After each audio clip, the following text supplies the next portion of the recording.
Assalamualaikum warahmatullahi wabarakatuh. Perkenalkan, kami dari kelompok 2 Program Studi Teknik Biomedis Fakultas Teknik Elektro Telkom University Direktorat Kampus Brockton.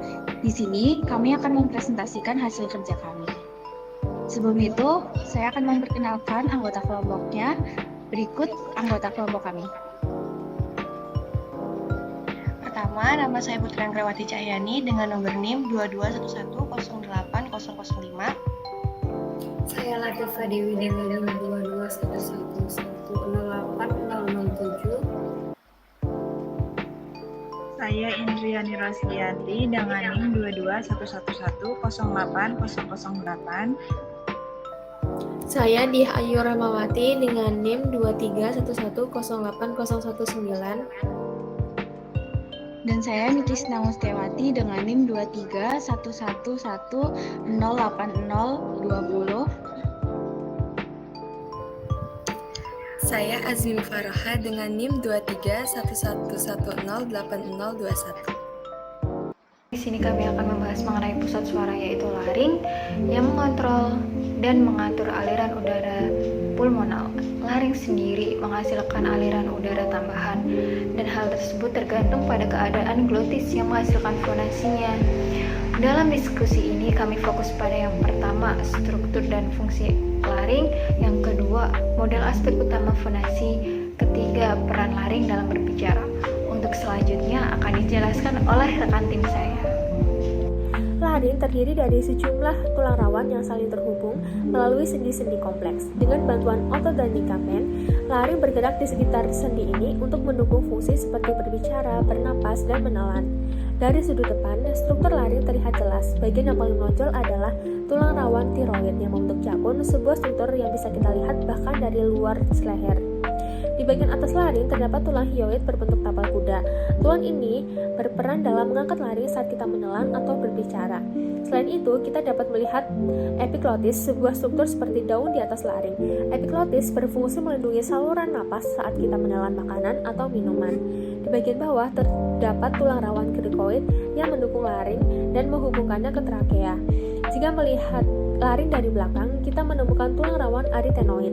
Tulang rawan ini berperan penting dalam pergerakan pita suara yang melekat di bagian depan ke tulang rawan tiroid dan di bagian belakang ke tulang rawan arytenoid. Dari pandangan sagital, posisi pita suara atau lipatan vokal terlihat jelas. Pita suara ini memainkan peran vokal dalam produksi suara.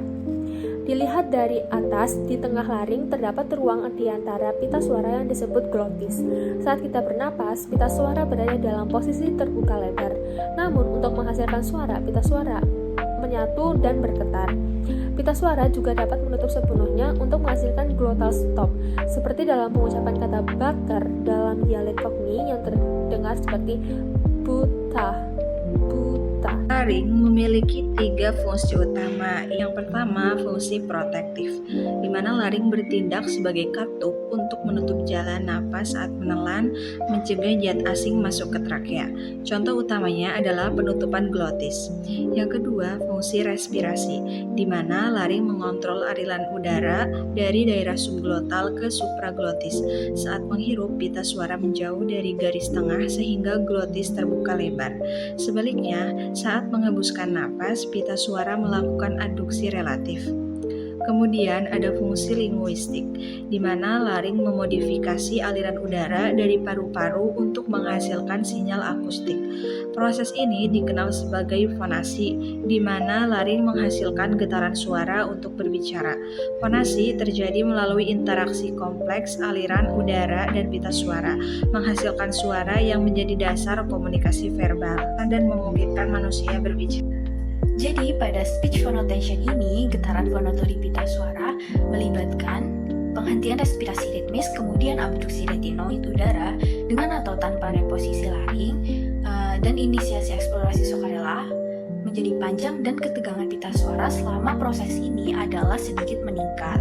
Seperti yang Anda dapat lihat di sini, dan saluran laring menjadi tersumbat pada tingkat glotis. Seluruh mekanisme getaran pita suara dapat dijelaskan dengan lebih baik melalui model aerodinamis. Mari kita lihat model fonasi secara lebih rinci.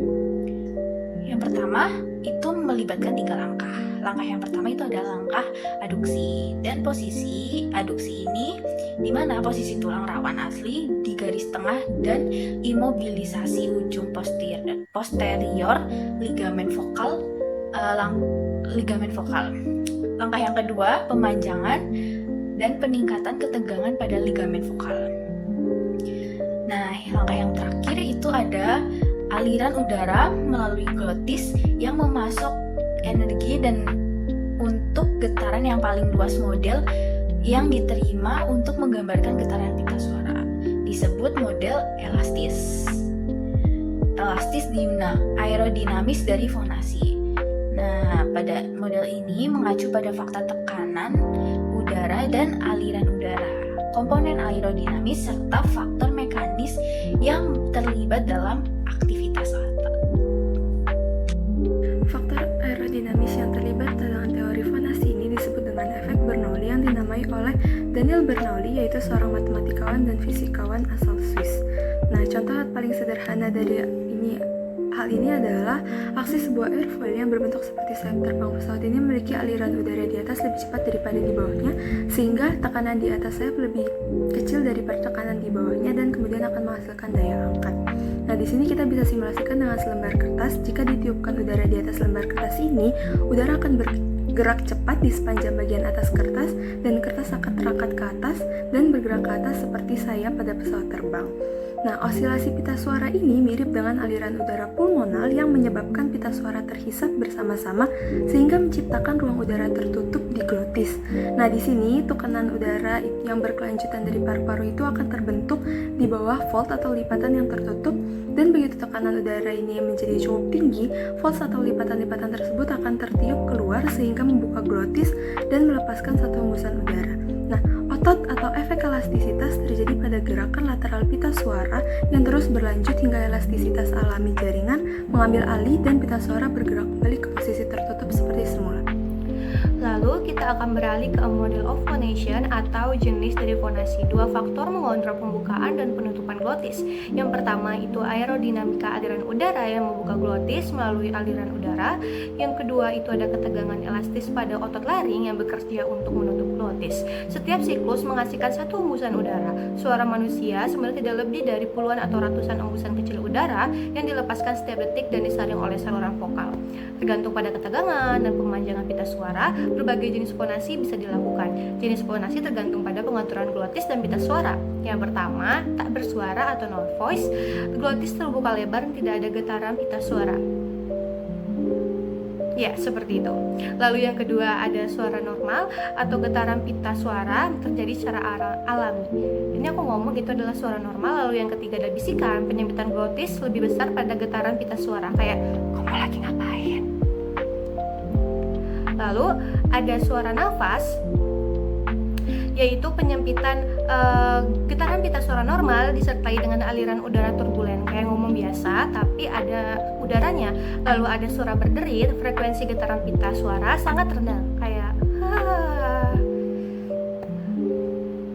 Lalu ada falsetto, yaitu pita suara diregangkan hingga tipis. Mode ini sering digunakan dalam nyanyian atau bisa dibilang juga dengan head voice kayak takkan pernah ada yang lain di sisi.